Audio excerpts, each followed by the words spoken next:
Hey robot makers, hope you're having a good day so far. So do you want to make an Arduino Alvik escape a maze using Micropython and ROS2? Then this is the show for you. So let's dive straight in. My name is Kevin. Come with me as we build robots, bring them to life with code, and have a whole load of fun along the way. Okay, let me get over to my couple of notes and we can make a bit of a start. And why is that now displaying my screen? Let me just put that on current app. There we go. Okay, so yes, this is all about 3 different goals that I have for this particular project. Oops, click the wrong button there, let me just jump back one. So the first goal, just get my screen arranged there, we go, that's better.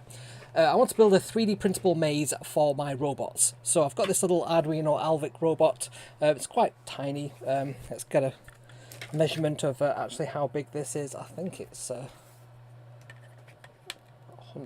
95 by 96, I think it is, millimeters. So it's not a massive robot. What is it?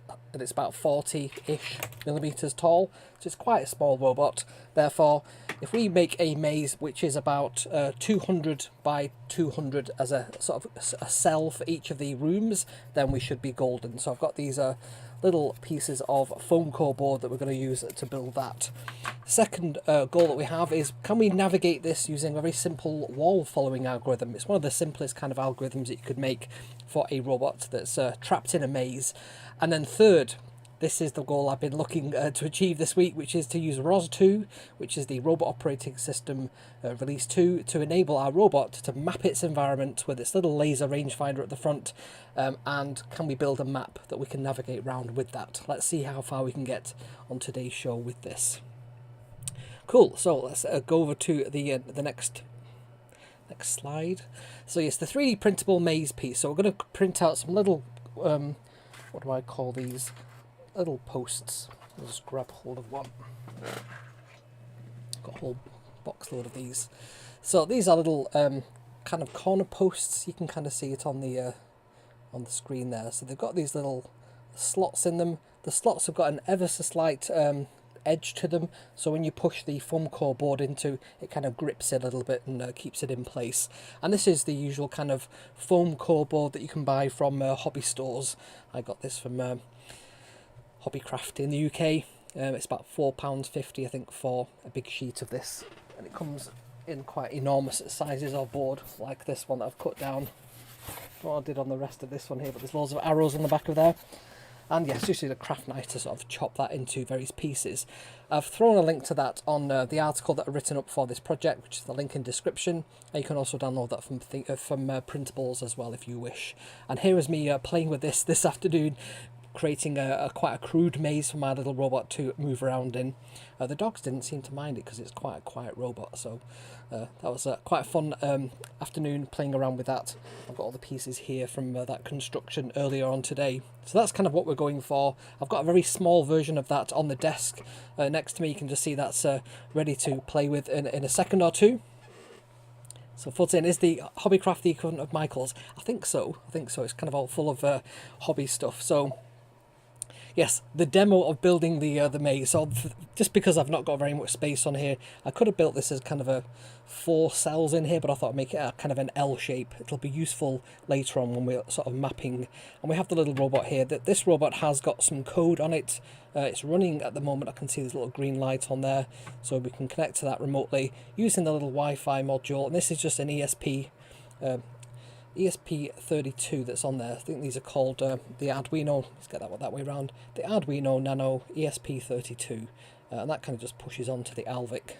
I think these are about $100 or something like that to buy. And these are a really cool little robot. They've got a colour sensor and line following module underneath, so you can basically get this to detect what colour it's on. So we could use this in our code. We can make it have a big like red circle, and if it goes into that circle, then it can detect that it's achieved its goal. You've got the reset and the boot buttons there as well. On the front we have this little time of flight laser rangefinder. You can probably just about see it flashing there. It's trying to detect the distance that it's currently at. And there's a whole bunch of other buttons on the top as well. There's like a yes no button, directional buttons, and a center button. Also has a whole bunch of connectors on the back as well. We did do a show on this when this was very first launched, So yes, definitely check that out as well. So yeah, put this together. These are quite simple to push together, these pieces. Just show you that. So you simply just push the foam core board into these little posts. You could even put another one on top if you wanted to secure it, and you know, that kind of makes the pieces of your maze.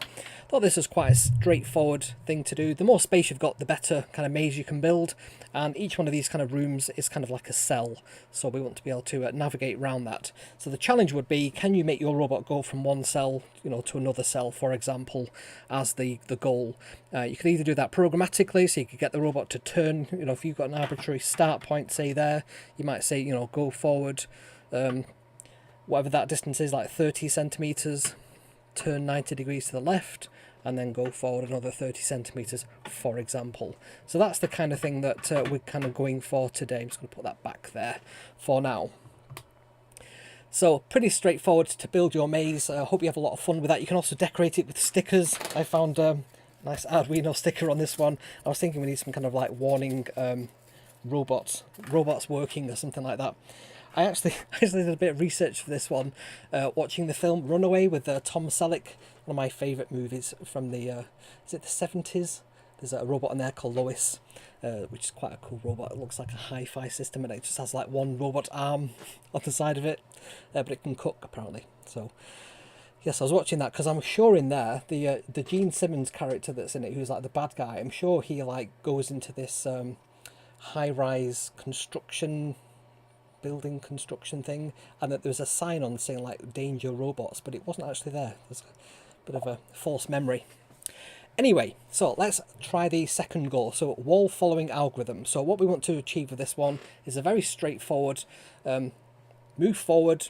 If you can't move forward, there must be an object in the way. Basically turn left and then repeat. So move forward, detect if there's a wall there. If there's a wall, turn 90 degrees left or right, whichever you choose. Now, there is an issue with this algorithm. If you build a maze that's got islands in it, you could essentially trap your robot and it'd be just constantly going round following the left wall. So one way to achieve a workaround for that is to have a random walk, whereas it just rolls a dice left or right. Now, potentially, you could still get locked in there because it's a 50-50 chance, but in theory, you could still get lefts, so you could still get trapped on an island. So we might need to think about how you would prevent that from happening. You could perhaps count the number of turns that you make, and if you've counted 4 left turns in a row, for example, you might decide that the next ones are all going to be right. So there's a few different ways around this one, but we're going to go for a really simple one for this particular demo. We're going to do a move forward, detect if there's a wall, or detect a wall. If there isn't a wall, move forward, detect if there's a wall. If there is, turn left, that kind of thing. So we're going to do that using Micropython. So let's have a look at that now. So I'm going to jump over to my code for a second, just bear with me.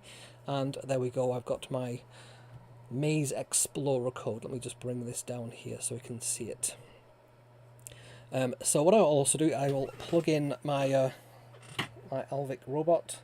So I think on these you have to switch it off and then back on again.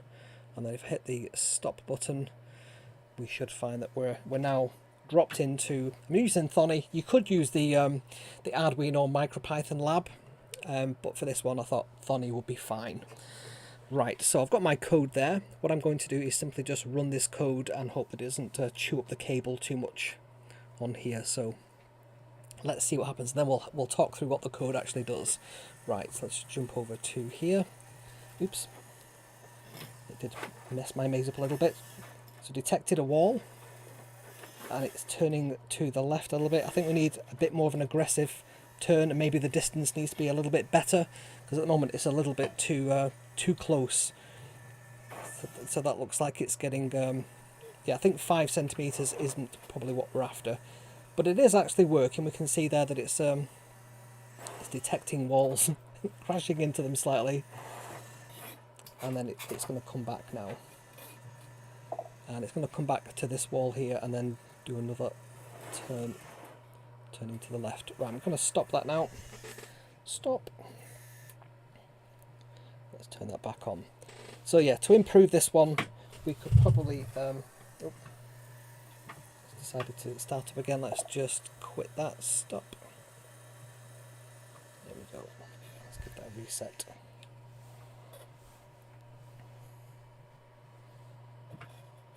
Okay.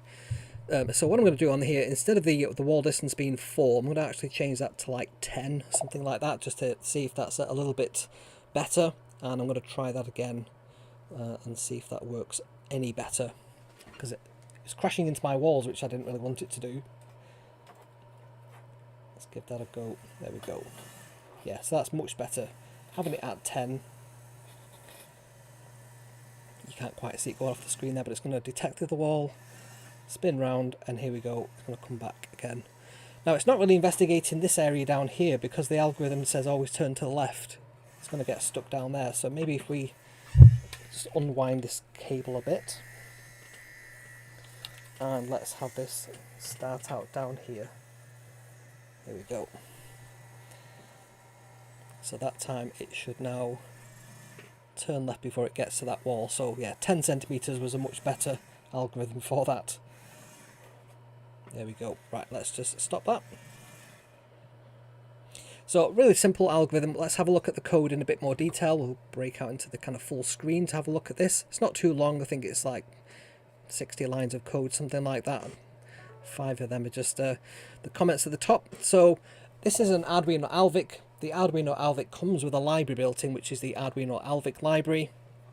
And we simply just need to create a variable that references that class, and then do the begin.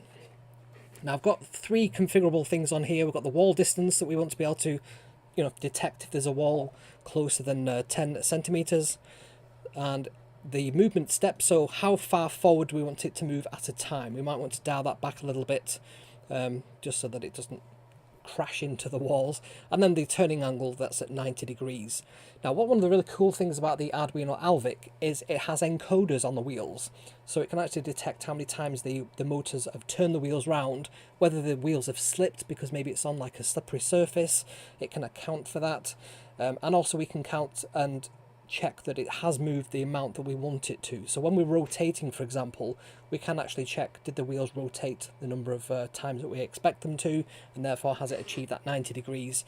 We're actually going to use that as a correction if we overshoot slightly in the third program that we're going to run in a minute. So there we go. So we print out Maze Explorer started, wall detection threshold is whatever we've set there, 10 centimeters, movement step is 5 centimeters. And then we've got a try except block, so while true, so do this forever. Get the distance. So the rangefinder, this time of flight laser rangefinder, we'll have a little bit look at more detail about what that can do in a minute.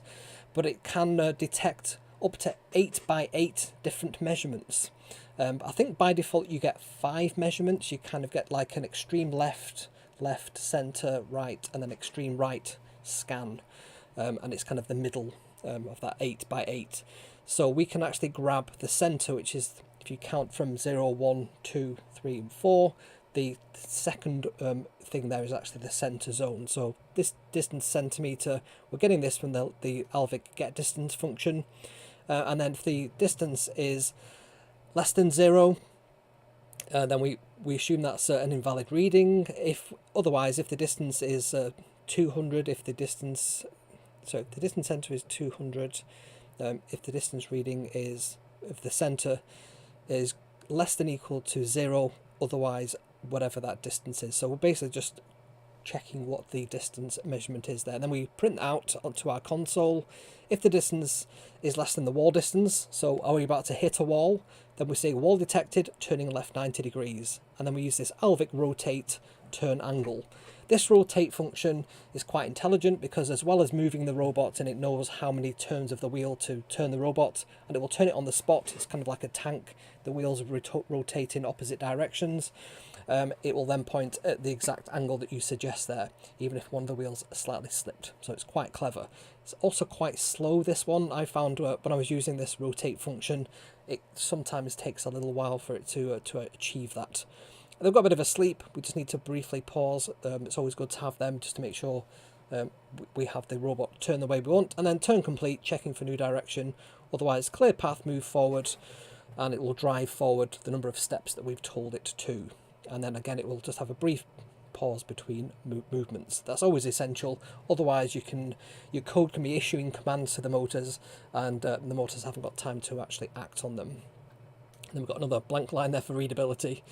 And then, yes, if we have a keyboard interrupt, so if you press like Control-C or whatever, it'll then stop the robot. And Alvik.stop stops all the motors from running, actually removes the power from the motors, so it won't carry on running forever.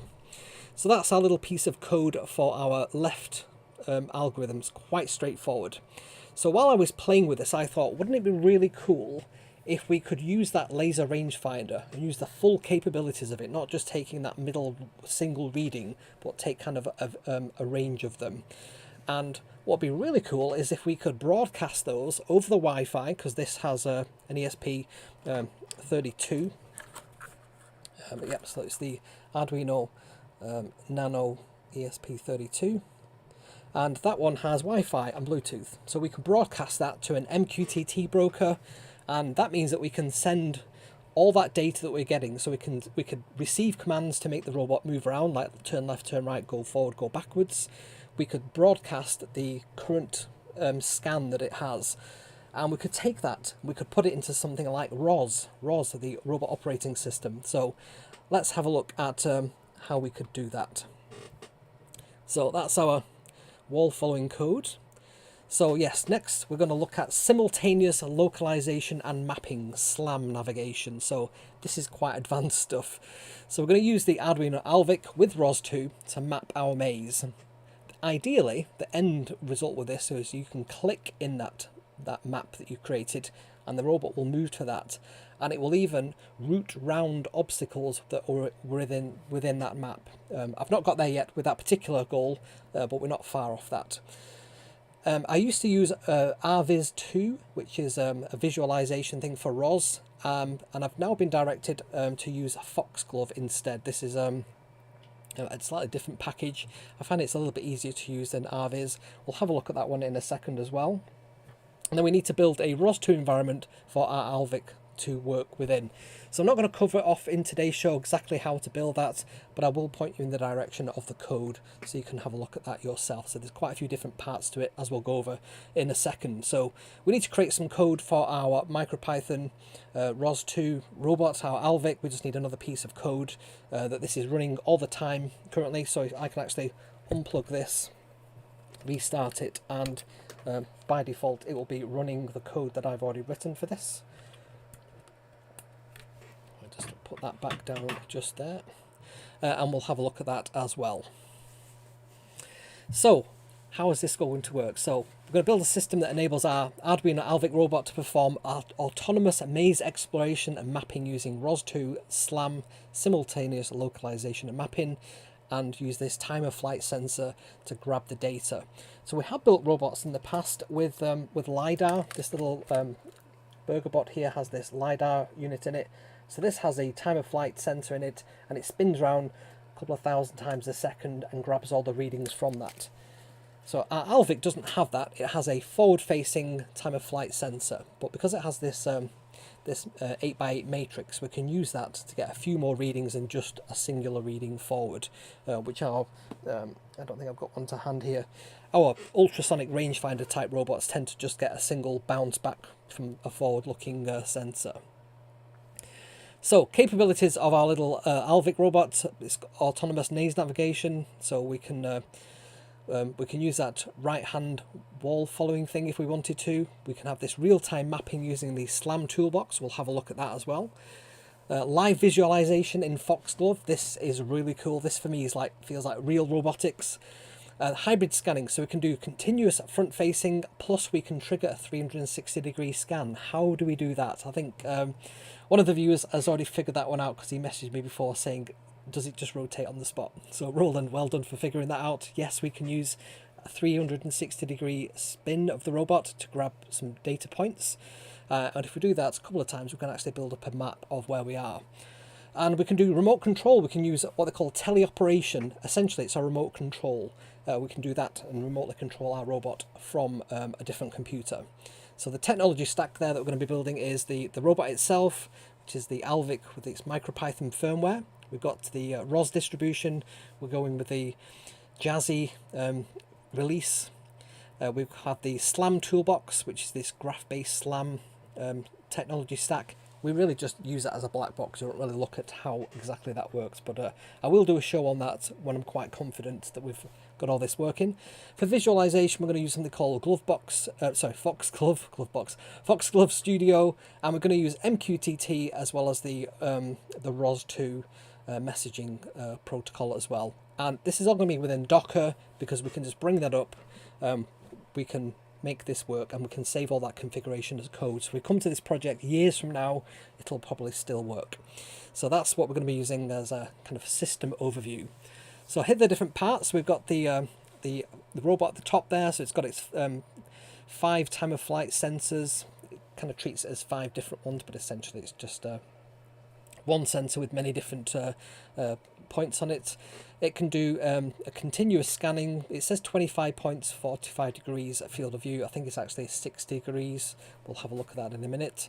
And we can trigger a 360 degree rotational scan. So that's a little program we'll run, and it'll just get the robot to rotate round and pull all the readings as it rotates round. The motor control and the odometry, so what the actual wheels have spun, we can send that as well over MQTT. That's really useful and required by SLAM, so that it knows where your robot is, and it uses that kind of dead reckoning to figure that out. And we're using MQTT as a publish and subscribe mechanism to send messages to and from our robot over Wi-Fi. We've got our MQTT broker. I've got one in the robot lab. It's just running on that little stack of Raspberry Pis behind me there, my home lab. This does all kinds of I think weather sensing stuff as well, but very easy to use this for our robot stack as well. And we've got 4 topics there. We've got the Alvik scan, Alvik ODOM, Alvik command, and Alvik explore. So there are 4 different topics we can send and receive messages on, kind of like channels. And then we've got our Docker container. So this is where we're running ROS2. So in there we've got 8 different nodes. We've got a time of flight receiver, so that's going to receive all the data from the MQTT broker. Kind of got a bridge of that. It'll publish scan data, laser scan data on the /scan topic. That's used by Foxglove to visualize it, and it's also used by the SLAM stack to build the map. We've then got the ODOM publisher, so this one subscribes to the Alvik ODOM MQTT channel. It then broadcasts that on the ODOM channel within ROS, and it also broadcasts TF transforms. These TF transforms are a way of converting one format to another. It's kind of like a translator. We've then got the robot state publisher, so this is going to tell us what our robot actually looks like, so we can actually visualize this on our 3D view. So I've created a little universal robot definition file, a UDRF is that? URDF formatted file. So it's basically just a little cube that's chopped off with a blue top and white sides and little wheels on there as well, and a little indicator of the laser rangefinder on the front. We've then got the SLAM toolbox. So this is going to subscribe to the scan and ODOM channels, and it's going to broadcast a map. It's going to publish a map for us to look at. We can visualize that in Foxglove. We've then got the click to move. This one isn't quite working yet. I think it's probably to do with Foxglove rather than the topics not working. So the idea will be you can click on the part in the map, and your robot will move to that, navigating and routing round as well, which is quite clever. The Maze Explorer is just another way of basically doing what we did before with that left hand, but this is like a right hand wall following mechanism, so it'll just tell the robot to do that, and we can do that from within ROS2. The Teleop keyboards, this is one that we will be playing with today, so we can basically use the WASD keys to move our robot left and right, backwards and forwards from a different computer, and you'll just see it respond there. And then finally we've got this Foxglove bridge, which basically just receives all the ROS topics and then visually displays them, so it's quite cool to look at. Whew. So this time of flight sensor, this VL53L7CX time of flight sensor, this is this tiny little thing that's just on the front of just above the little mouth of the robot there. You can get that to see there. That is the time of flight sensor, and you might be able to see that it's flickering ever so slightly as it's detecting distances.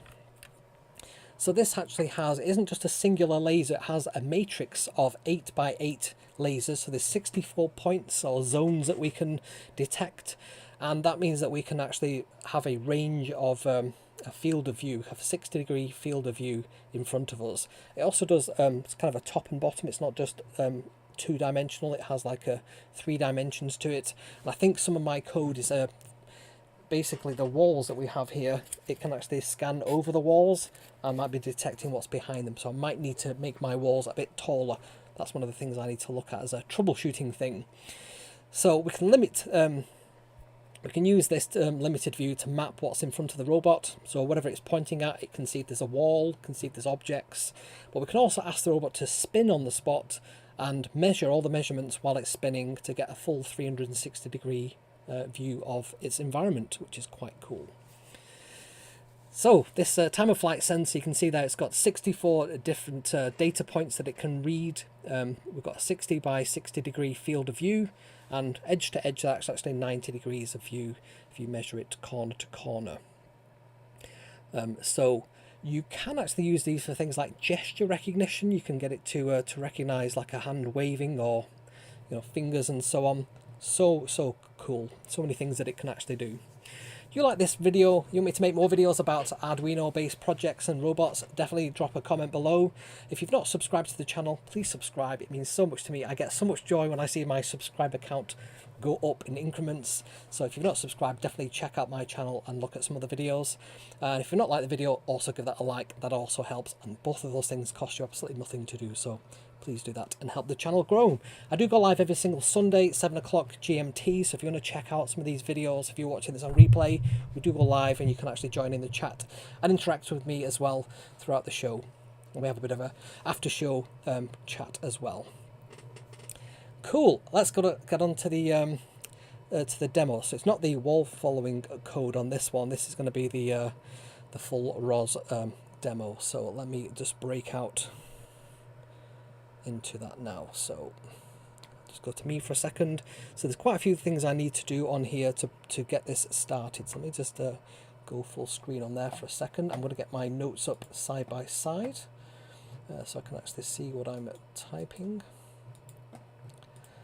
Here we go. Right, so the first thing I need to do is, this is in a Docker container. Now, when I bring this Docker container up, it's going to max out my machine's CPU. So if the video starts glitching or the sound, let me know in the comments that that's happening, but it should be okay. It should be able to cope with that. But I'm just warning you now that that can potentially happen. So I'm going to say Docker compose up. And we'll have a look at that Docker compose file in a little bit later on. It has its own Mosquito MQTT broker, just in case we haven't got one running already, but on this one we have. And now that that's up, we can then monitor with this little thing data coming from our robot. So if I hold my little robot here and we put let's put something in front of this little piece of paper, we'll be able to see that the distances change as we move this around. There's a bit of a lag in the display on the screen there, but essentially that's what we're looking at in those numbers. So there we go. So that's the data that's coming. This is just a little monitoring program. It's basically just listening to that MQTT topic for the scan, and we're now just basically just showing that on screen there. So the next thing that I'm going to do, I'm going to come over to this third terminal, and I'm going to get a terminal into that Docker container. So this is now running, this is the ROS instance that's on here. I'm just going to move this slightly to the left there so you can see the code that I'm typing. So first thing I need to do on here, if I just do ls so you can actually see what's in here, we've got some log files, we've got a build, an install and a source. So I think inside that install file, this setup.bash, we need to do a source, oops, setup.bash. And what that will do, if I just show you what's inside that setup.bash, this is kind of a ROS thing. There's a whole bunch of like environment variables, paths and things like that that will get set. Things like this Colcon, which is the kind of build platform for ROS projects. all those variables get set. So once we've done that, we can then come back out of that install. And we've also got a source folder. We look in there, we've got an Alvik navigation. If we go into the Alvik navigation, there's another Alvik navigation folder. And if we look in there, there's also a Teleop keyboard. So we can use this to move our robot around. This is quite a cool one to try. So what I'm going to do is I'm going to do Python 3 Teleop keyboard. And as it says there, you can use W to go forwards, S to go backwards, A to go left, D to go right. And they go left 15-degree increments, so it's quite slow to move around. I've also got a left and right 90-degree with F and H next to it, so that'll spin the robot around quite quickly. So if I now go to this kind of overhead view here, and let me just get my keyboard up here. So if I now press F, I'm going to spin our robot around 90 degrees, and if I do H, it should spin that back 90 degrees. There we go. So it's quite accurate, as you can see. If I spin that around another 90 degrees, we should get that pointing straight up. And if I press forward, the robot will then spin off forwards. I can get it to do all the way over there, spin round twice. I've gone off camera a little bit there, and then come back all the way. So it's now spun round 180 degrees. It's coming back to where it started from, and we can get that to spin round. So this is just me manually telling the robot to move around. It's not got any other logic like detecting walls at this point, but it is broadcasting all that information to the topics. We'll have a look, we'll visualize those in a second. So there we go. I'm going to spin our robot back round, put it back in that starting point in the right corner. So that's another one forward, and then spin round twice at the end. Spin round left. Okay. So we're now back where we are. So Dale says, can you have ROS2 send commands to the Alvik after it calculates everything? Yes, you absolutely can.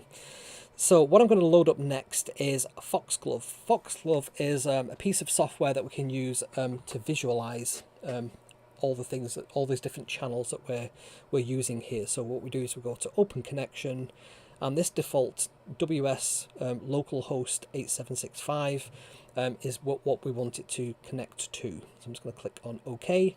What we'll see on the left hand side in a second is all these topics appear, and these are all different ROS nodes that we have. So we've got things like clicked point, which we're not going to use today. We've got the initial pose, which is where the robot is. We have join states. This joint states are to do with if you have a really complicated robot model and you have like an arm and you want to model that, that's where you put all the information there. Map is what we can see here. This little white and black pixels are what it's picked up so far. And these things over here and over here are some of the data that's coming from the laser rangefinder at the front of our robot. We're going to got some map metadata, move base, simple goal, odometry, pose, robot description, ROS out, scan, toolbox. All the toolbox ones are to do with how it figures out where it is in the map. It's quite a clever algorithm. You send you scan your environment with a laser rangefinder. All those data points, which are essentially just a distance and an angle that was received at, they'll get processed by this SLAM stack, and it can figure out from all those points where you are in the map that it's drawn. So if you then move to another location, it can say, well, I've seen that sequence of angles before, as it draws like a wall, and it can recognize where it is from those features based on like a probability. It's quite clever. You can see as well the TF, these are these transformations, and there's some static ones, and we can see the scan. It's got 2,000 to 3,000 scans per second it's currently receiving from there, and because it's got some scan data, it's already started to draw our map out on this green area here. So this is the map. I go to the panel, I go to this little cog and enable that. We can switch things on and off on here, so we can switch on and off the scan data, we can turn the map on and off, we can turn our robot on and off, and we can also do things like the the SLAM graph visualizer. I don't know why it puts a great big ball there, but that's one of the things that it does. Let's leave that on for now just to see what happens. And then yes, we've looked at the map, and if we open up these, we've got other things in here, so we can change like the color of the map. We can say just like the raw data, we can have a custom view of that. I just generally go for the default map view. In the scan, you can set the size of these data points, so it's on 4.36. We make that up to like, I don't know, 10. You can see those things grow in size, make them really large. You can kind of see what I'm talking about there, so we can put that back down to, is it 4.36 I think we had before. You can actually say what shape these are, so these are circles or squares, or the cubes. So you can define all that if you want to.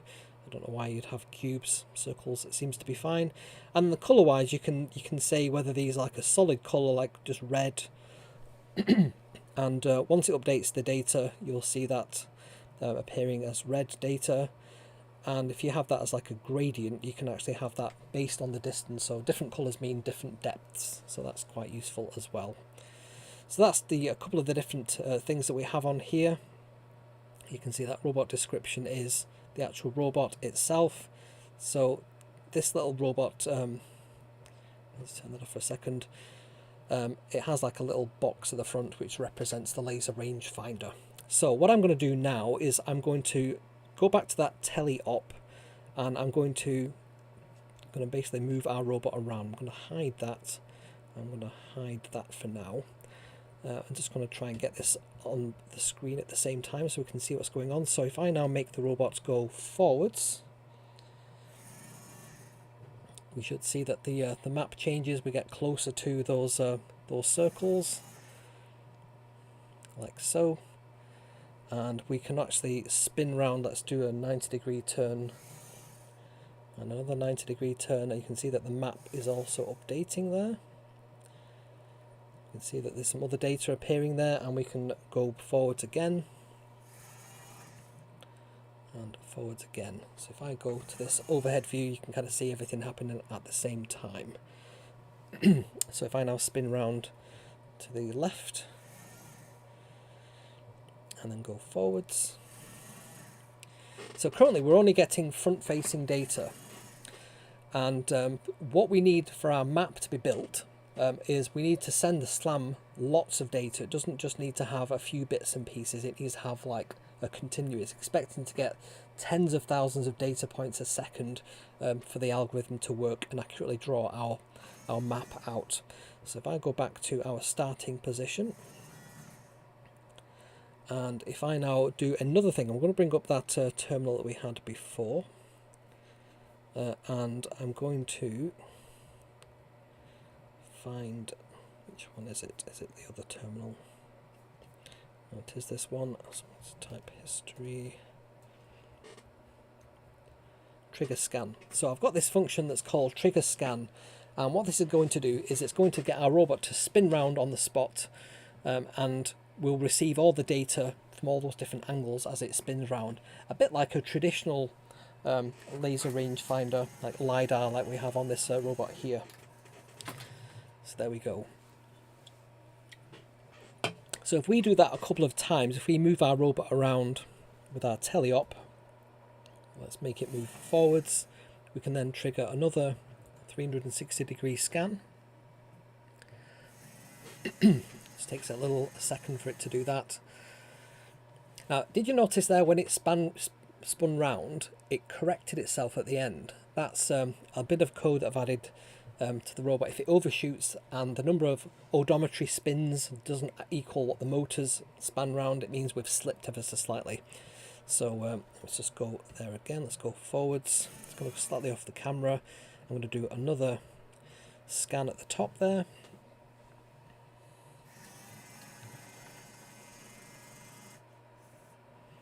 And then I'm going to basically get the robot to come backwards. We could actually get it to spin round. Actually, let's do that. Let me do a spin round, just so we've got more data. The more data that we've got going into the map, into the SLAM, the better. Right, so let's go forwards. Let's do another 360 degree. Now can you see that the map is now updating? We're getting more of these white pixels and black pixels appearing on the map that's underneath the robot. That's the SLAM stack building the map for us. We need lots and lots of these data points for it to build the map accurately. So it will always look quite crude using this method because we're not getting those 360-degree points continuously. We're only doing it when we tell it to. I did wonder about having, and I did try to create like a wiggle, so the robot would sort of constantly wiggle left and right just to get some extra data points on there. But it just took so long for it to do the wiggle. It didn't do it a couple of times a second. It would like go left, wait 3 seconds, go right.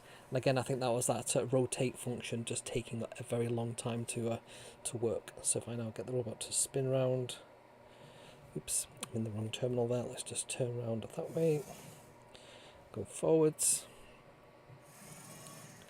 and then we can do another trigger scan. So when it's confident that it's got accurate readings, that's where it can update the map, and you see those white pixels appear. That means it's kind of clear space. The black pixels mean that there's a wall there. So if we move around, and we would have to move around an awful lot on this map to build up that map properly, but we would start to see the L shape of this map appear on the screen there. So you can see that it is slightly beginning to build up the L shape. You can just about make out kind of like that shape. But it's not quite there yet, and there are some, it looks like extraneous data. So these are the scans, and we can actually set the scans to expire, the decay time. If I set that to, let's do 5 seconds. So what that means is the scanning data, if I move this map down here, you can see there where the robot's pointing, it's currently recognizing that back wall, which is this wall here. The laser's here. It's detecting this wall here. If I put my hand in front of it, you might be able to see that the hand data is appearing just here.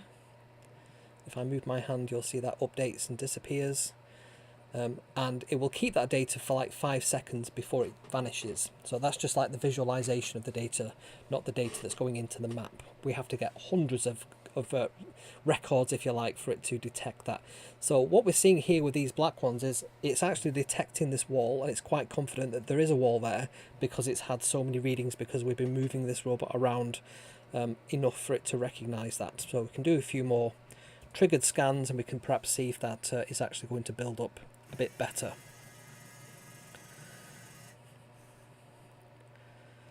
So like I said, we'd have to do quite a few of those for it to detect that. And the more that we move the robot around, the better the map gets over time as well. You can also, see that the robot has ever so slightly drifted. So if I use that 15-degree correction, I can then just do that and just adjust that ever so slightly. And we can go to the end and do another 360-degree scan and continue to build up that map. We could probably make the robot work faster as well than this. Do you see where it corrects itself at the end? That's one of the nice features that I added to this. So let's just do another 360-degree scan. So you can see it's pretty much planar to the bottom, and then it'll correct itself at the very end of the scan there. And again, we can see that this black wall is being detected quite well by the robot, the mapping stack. So if we get the robot to do another turn round, two lots of 90 degrees, so that and then that again. Come on, respond to the last one. So some of this is because my machine will, because there's so many messages kind of being received and transformed, it glitches a little bit. That can sometimes happen. And I'm also broadcasting and it's encoding all this video at the same time, so my little Mac is really working hard to try and make all this work. Right, so let's do another 360-degree scan. Now you can save maps. You can get it to save the map and then load it up the next time that the robot is in that same environment, and it should be able to figure out where it is based on that the previous readings that it's had. I do know some robot vacuum cleaners do use that kind of stack. They have like a LiDAR, and they will detect the environment and save that so that it can navigate round. Some other robot vacuum cleaners, like the one I have, it just has a random walk, so it doesn't have any kind of intelligence about the environment. It will just go forward until it detects an object and then spin round. The only thing that it does do, which is quite clever, is it can find its homing base to be able to recharge on. And it does that. There's a little infrared beam coming out of the base, and it has 2 detectors kind of left and right. And as it's moving round, it can kind of figure out where the strong signal is coming from and basically home in on that. If it can't see the base, it will just wander around until it detects it with the kind of side of its eye, and then it'll turn round to it until both the left and right can detect it. So very, very simple to get that to work. So Martin's asking, please tell me a bit more about your self-correcting routine. So we could actually look at the code of that one if you wish. If we go into so this is in it's in a different folder actually. Let's just jump back. Let's go into our ROS source, and it'll be mapping, navigation, and let's just find sorry, it's in main, it's under main. Let me just find where they'll put that code.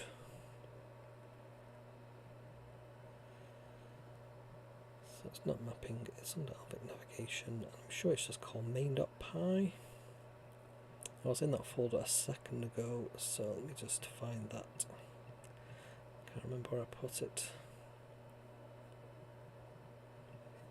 Oops. Just move that out of the way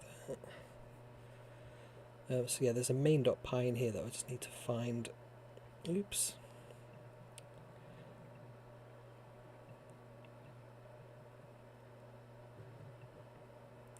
It might be easy if I'm in the Visual Studio Code. Let me load that up. Hopefully this doesn't overload the robot. I'm just going to shut down the Docker container, Docker Compose down, just to give my machine a bit of breathing space, because it's doing a lot of work at the moment, and I don't want the show to end prematurely. So just bear with me a second while I find this.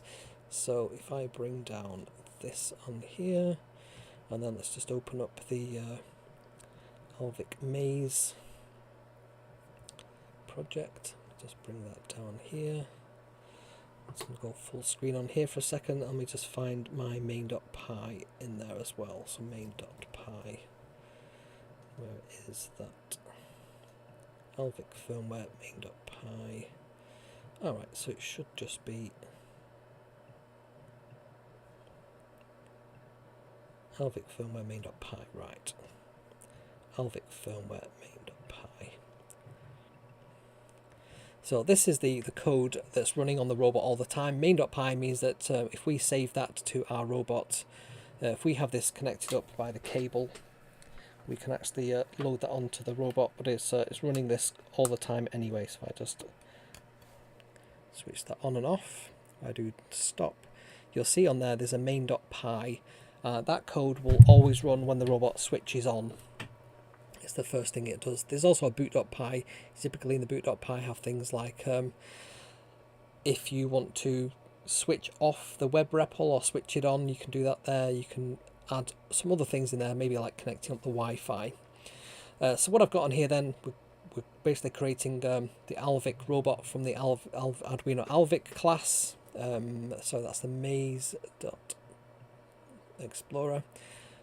We have the similar thing in there. We've got a secrets file, so there's a file that's called my secrets down there that has all the kind of Wi-Fi username and password that it needs. It's got the MQTT broker for my local area network and the port that's on, network for the network connectivity over Wi-Fi. This asynchronous I/O just means that we can do things like move the robot whilst also scanning the code, and the two can happen at the same time.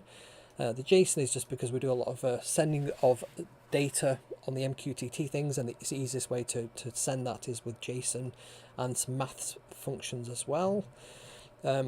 We can connect to the laser rangefinder using either the built-in get distance function on the robot, the Alvik class, or we can talk to it over I2C directly if we want to.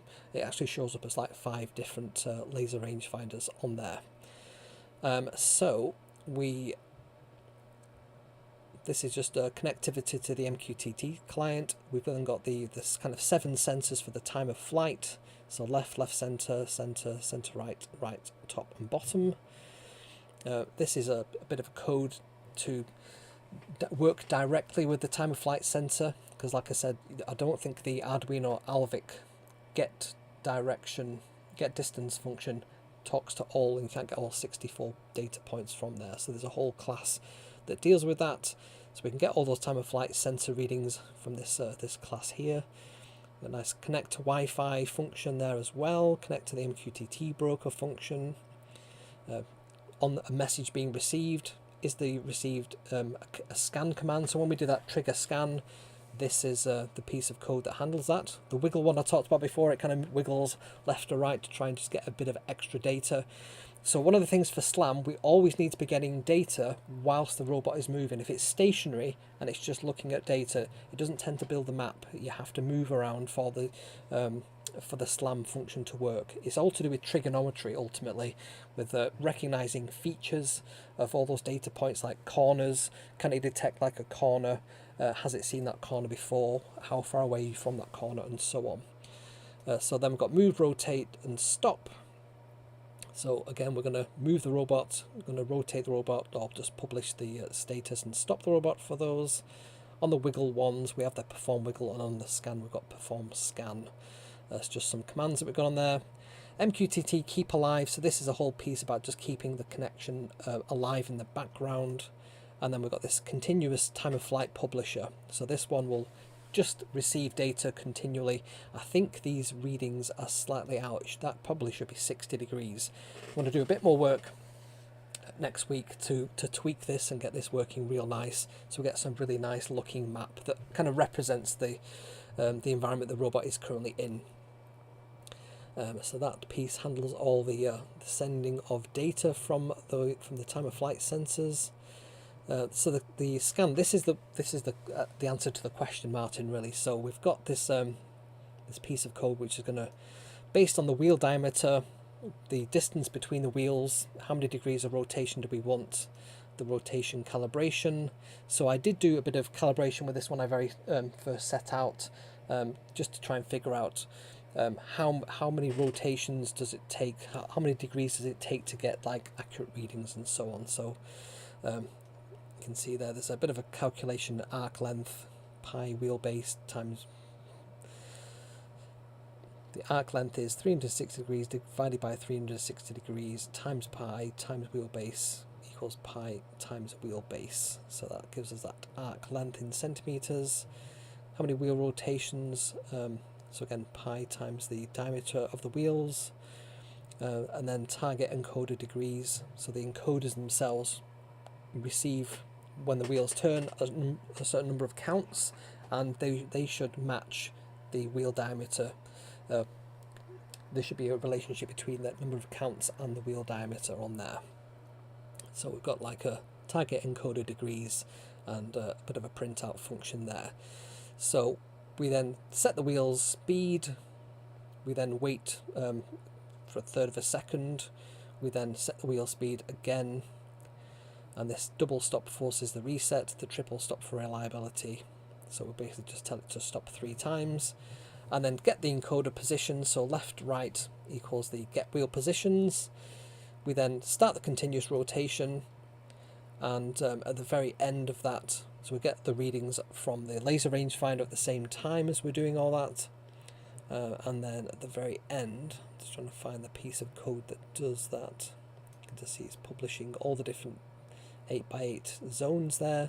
Again, I think that should probably be 60 degrees based on what we said earlier in the show, rather than 45. That might be throwing off ever so slightly. And where do we get to the bits that we're interested in? So they publish the odometer every 5 readings for smoother rotation visualization. So the robot is actually moving around and publishing its position to some of those position the odometry channel, and we can visualize that in Foxglove.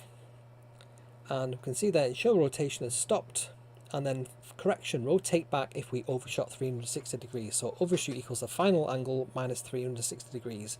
So that's the bit where it auto corrects back. It can get that from the actual wheel rotation odometry versus just telling the wheels to spin round. So overshoot encoder delta, overshoot divided by 360 times the target encoder degrees, correction left, correction right, and then it'll basically just correct itself there. And we can even do that at a slower speed to make it even more precise. So quite cool that we can have that little extra bit in there. And interesting that it does overshoot. You know, why doesn't it do 360 degrees and then stop? And it's because it's moving at a speed, trying to get it to spin round as quickly as possible, without it being too inaccurate for the actual scan that it's doing. We then got a block of code for the performing the wiggle, which basically just moves the robot left and right. I'll just whiz past that. Move robot will move the robot essentially backwards and forwards. We have a rotation function for moving the robot left and right. And you can see there we've got we published the odometry, how much the wheels have actually turned according to the encoders, and the status is just how far we've moved. And then the rotation, we use that Alvik rotate and the number of degrees we want to move, positive or negative for that. We update the odometry as well. And then we have to normalize the angles for the for this theta that we publish as well. We've got the publish odometry. Again, that just publishes how far the wheels have turned. We use the JSON dump for that, so it just sends to that Alvik odometry. And you can actually look at if you've got an MQTT Explorer. I've got one on my phone. You can actually see all the readings coming through there. There's quite a lot of things that happen there. Publish status, so that just publishes the status of the robot overall. And then we've got this continuous odometry publisher that runs in the background, because we want to know, has the robot moved? Maybe the robot's been pushed and the wheels have turned ever so slightly. We can capture all that kind of stuff. The more that we capture, the more accurate the positioning will be, because on this robot we haven't got a compass. We do have an accelerometer and gyro, but we don't have a compass, so we can't accurately measure where the robot is facing accurately. We just have to do it with dead reckoning. And then the main loop, you can see that we're bringing in the MQTT client, we're checking if we're connected to Wi-Fi or not. We're also bringing in the laser rangefinder. We're going to publish the odometry, and then we create these background tasks using this async.io, so these run simultaneously. The ESP32 has got 2 cores, so it can actually publish, I think, on both cores. So we've got MQTT Keep Alives, continuous time of flight publisher, and continuous odometry publisher as well. And then if we press Control C, we'll shut the robot down, stop the robot motors from spinning, and just disconnect from the MQTT client. It's quite a lot of code there, 700 lines. Probably just need a bit of tweaking, particularly those angles. And I did see on the map when I was looking at Foxglove that we were getting some spurious readings that we shouldn't have got.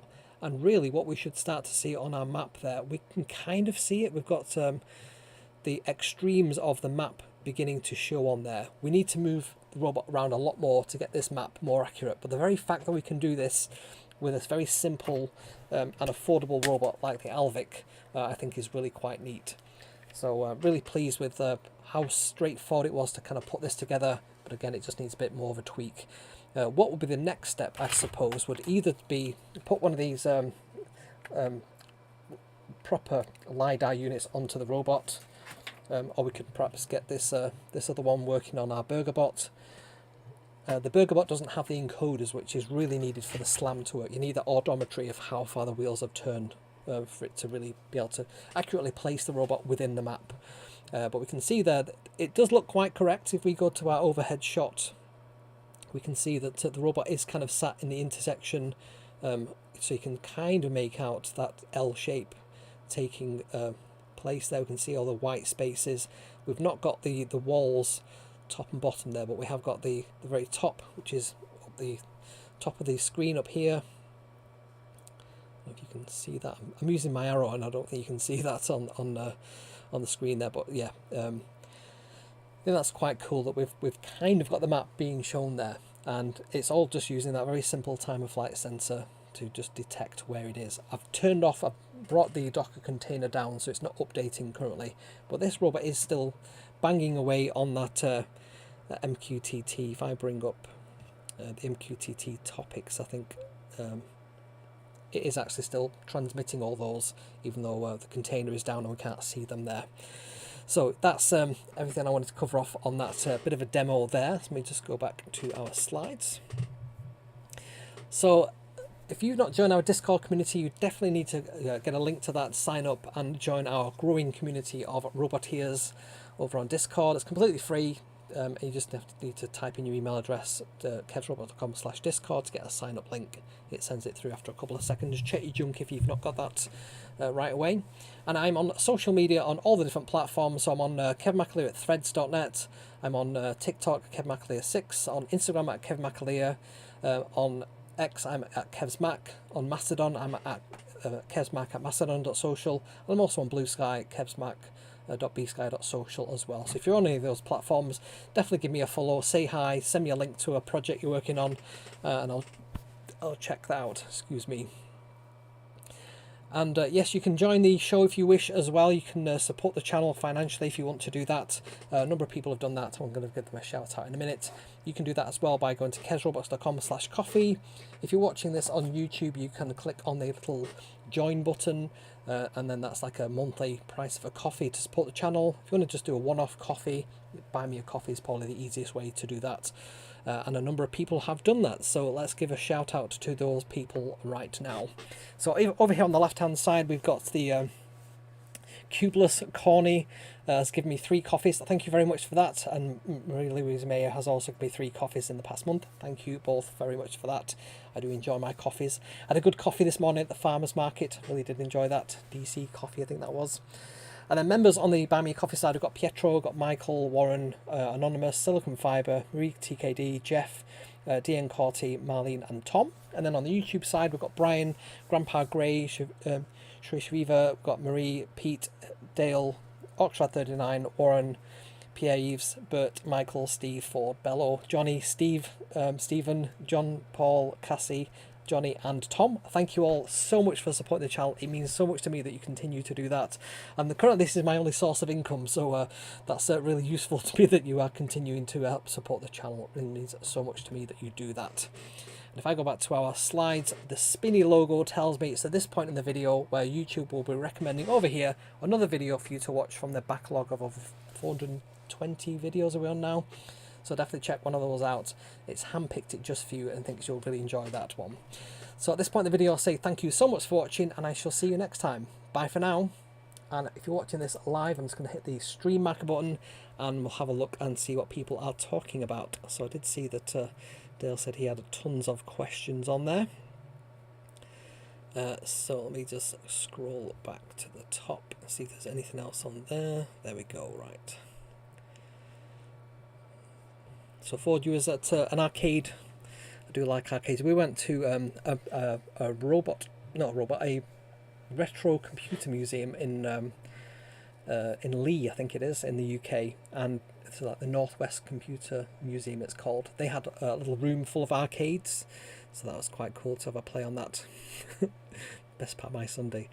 I always feel it's best part of my Sunday because I get to show you what I've been working on, and there's just so much stuff that I'm working on at any one point in time. I've done tons of work recently on 2 programming projects. One of them is KevsRobots itself. It's now got some interactivity where you can log in, you can create an account, you can like and comment on things, on posts, and very soon you'll be able to create your own projects. I've got the core of that working. I'm just not pleased. It's not quite as slick as I want it to be yet, so I've not released that yet. So yes, Ford was saying, is Hobbycraft the UK equivalent of Michael's? I guess so. So they have all kinds of like crafty stuff. You can buy like craft materials. They have all the machinery there. I think I bought my Cricut machine from there. So yes, man says yes. Robots with lasers. Now we are talking. So Dale says, are you going to use ROS to make the Alvik map? Micro ROS with ROS2 on a main computer. So ROS2 is on my Mac, and I'm not using Micro ROS. I was trying to go with kind of off-the-shelf Alvik robot. This one is designed to work with Micropython. You could make this work with C, C++, and Micro ROS, but Micropython is kind of where my heart is, so I wanted to go with that as it is. So that's kind of what I've gone with. If you've not got one of these, definitely pick these up. These are really great little robots, really capable, really high quality. They have an 18650 battery inside there, just behind that little door, and they even recharge through the USB-C port. So if I just unscrew this, we're gonna have a bit of a peep inside. I think there's only like 2 PCBs in it. So there's the main PCB, which is on there, and then there's the one on the front that has the laser rangefinder, and on the very edge of that is the line following sensors as well, which it's got quite a few. I think, is it 5 or 7 different laser range? Getting my words wrong here. Line sensors. There we go. So yeah, the blue thing in there, that's the 18650 battery. Of course, I've just dropped my screw.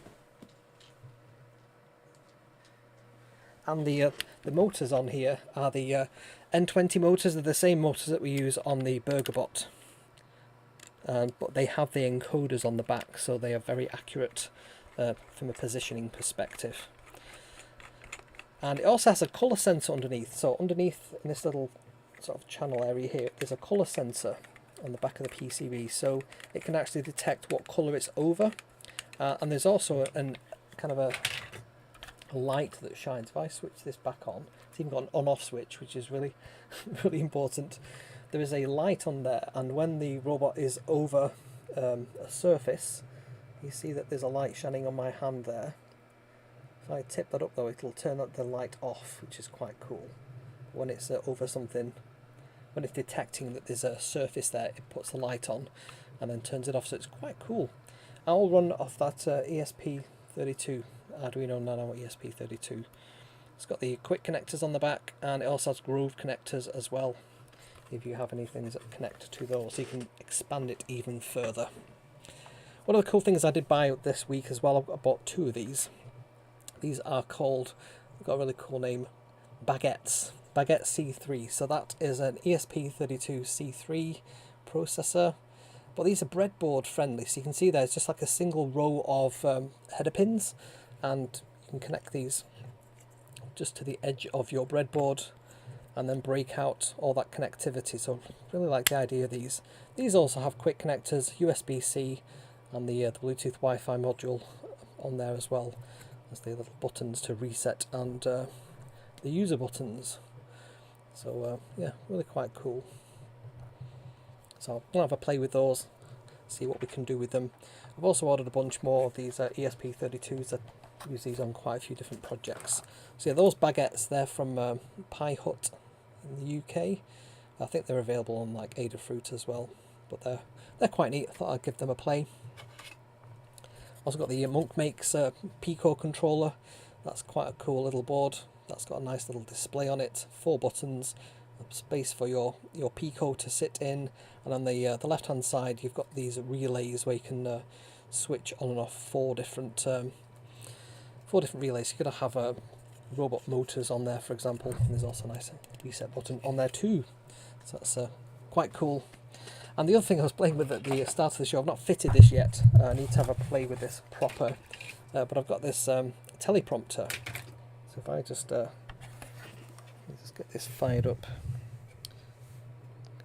there we go. So I've got a old phone on the bottom of here, and it reverses the text that's on there.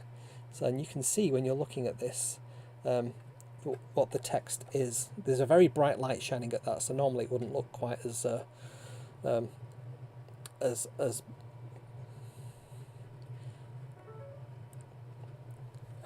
bright, as reflected, but yeah, that kind of sits over the camera lens like that, and you can't see that text, but I can see that text. I just need to fit it on there.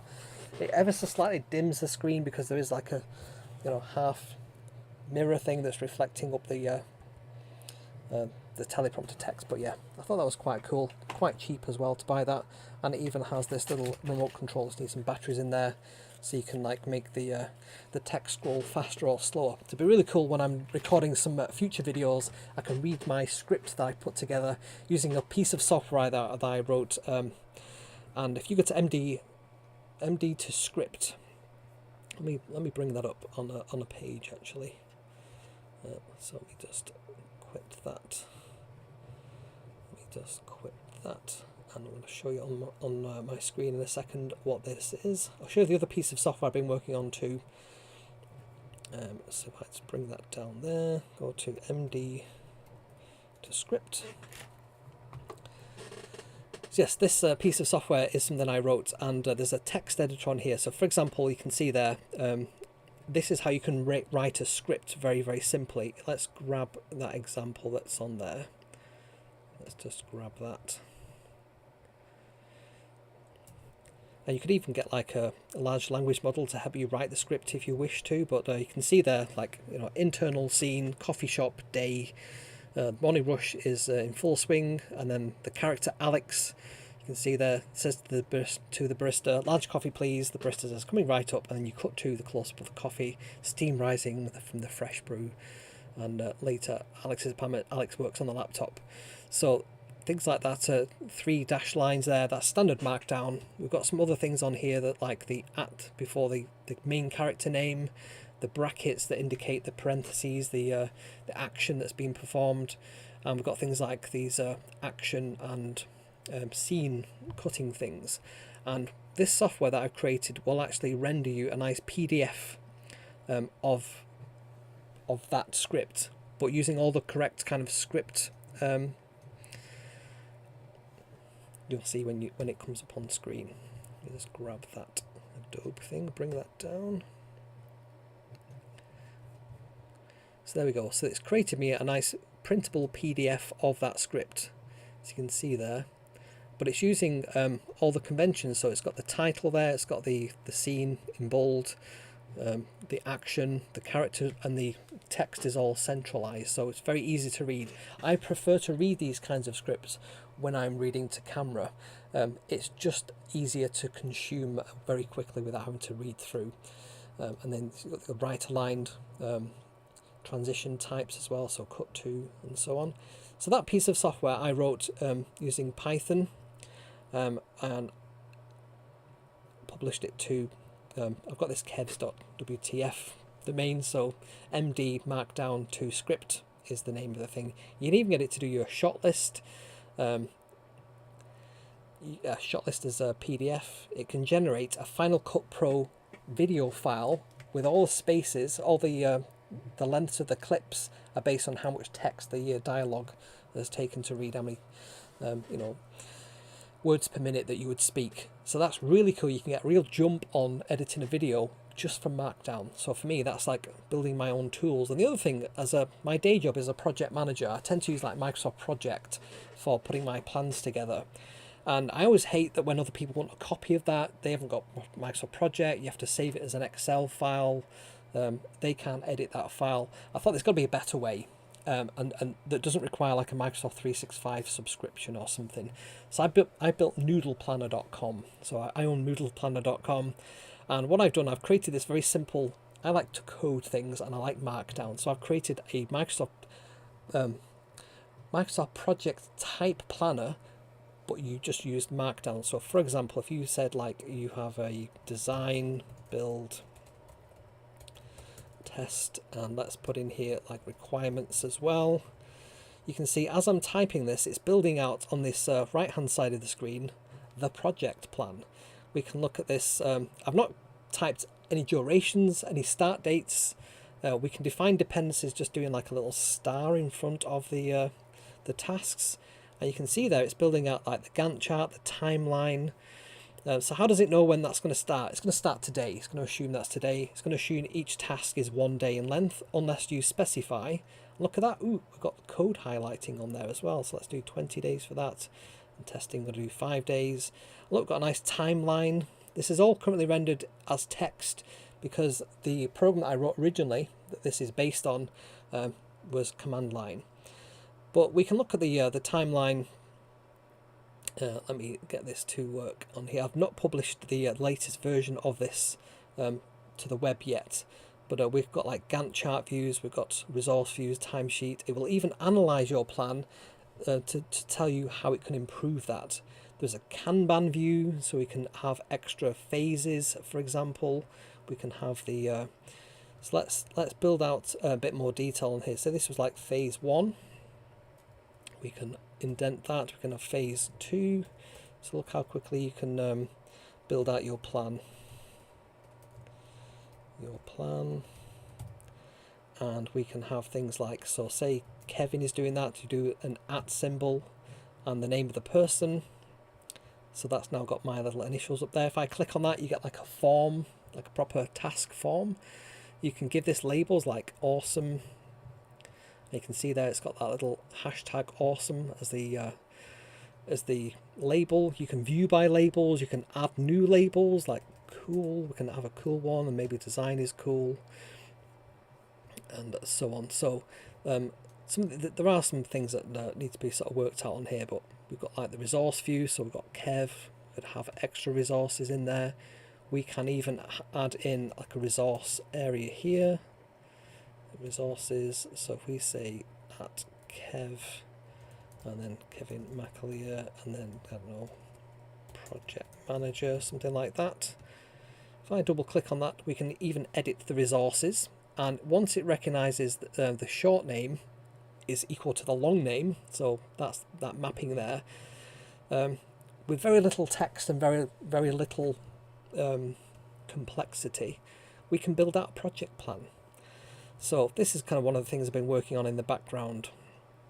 We can even see, have these things started. We can give them like a percentage, like 50% just by dragging it. That build, say that's done.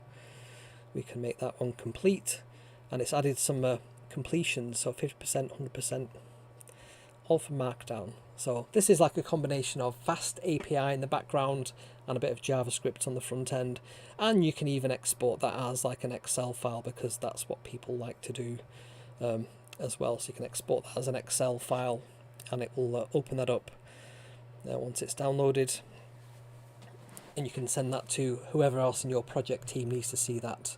But ultimately, you'll be able to log into this, you'll be able to share plans, you'll be able to collaborate interactively. So this is one of the things I've been spending my time doing while I've been between contracts. So if I bring that down there, you can see we've got an Excel version of the plan, we've got all the dates, all the logic.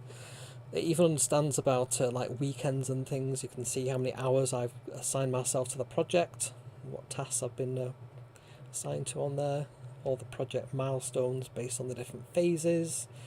So yes, building your own tools is the best. You can even open up the project itself, give it a title like test project, for example. You can say that it's currently on hold, it's got £1 million budget, it's a cool project. You can add in extra resources and so on, and it's going to keep all that updated on there as well. So how cool is that? So that's one of the things I've been working on in the background, keep myself sane. So what I will be working on is getting this map thing to work much better with our little robot, because I want that to be usable by other robot projects that I've got, such as the BurgerBot and that little LiDAR. I've not been able to reliably get these working, so that's one of the things I want to work on as well. So this is why the answer to the question, is it micro ROS? Hobbycraft ships to the US, awesome. We get some real British yarn, why not? Yeah, I can understand that. So Martin's been messing around with platform I/O. I understand that's being, is it deprecated, is that the right term? I know that Arduino are moving away from that themselves. They're going to be using that new OS that I can't remember the name of, that runs on ESP32s. I would have it stop before it hits the wall. Yes, that would make sense. So let's see what else we have on here. So Robbie's had a hackathon all weekend using the Arduino Q, inspired by Kev. Sent him some coffees as a thanks. Oh, thank you for that, Rory. Do appreciate it. Is that the one we were talking about when I visited you in Jersey, when we were talking about the fall detection thing? I think that was a really cool use of computer vision, because it can give somebody privacy, but also help if they've fallen over and you want to check on them.